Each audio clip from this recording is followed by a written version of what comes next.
Hi friends, ఈరోజు special కోడికూర రాగి సంగటి. ఫ్రెండ్స్, ఇంతవరకు మన ఛానల్ని సబ్స్క్రైబ్ చేసుకోకపోతే రెడ్ కలర్లో సబ్స్క్రైబ్ బటన్ని ప్రెస్ చేయండి. పక్కనే ఉన్న గంట సింబల్ని కొట్టండి. నేను పెట్టే ప్రతి వీడియోస్ అప్డేట్ మీకు నోటిఫికేషన్గా రావడం జరుగుతుంది.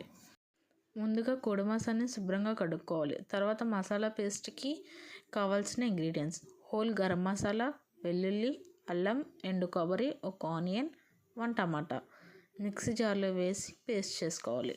ఇప్పుడు పచ్చిమిర్చి, ఉల్లిపాయలు సన్నగా తరుముకోవాలి.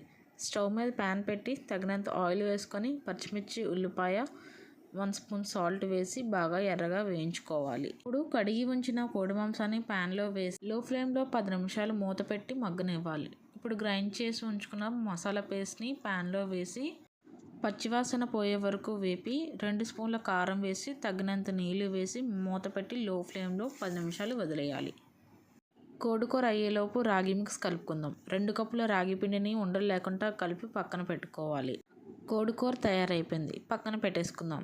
ఇప్పుడు 1 కప్ రైస్ తీసుకొని బాగా మెత్తగా ఉడికిన తర్వాత తగినంత సాల్ట్, కలిపి పెట్టిన రాగి మిక్స్ వేసి దగ్గర పడే వరకు మెదుపుతూ ఉండాలి. అంతేనండి, ఎంతో రుచికరమైన కోడికూర రాగి సంగటి తయారైపోయిందండి. ఈ వీడియో కానీ మీకు నచ్చినట్లయితే please do like, share, comment, subscribe. మరిన్ని కొత్త వీడియోస్ అప్డేట్స్ కోసం నోటిఫికేషన్ బెల్ని కొట్టండి.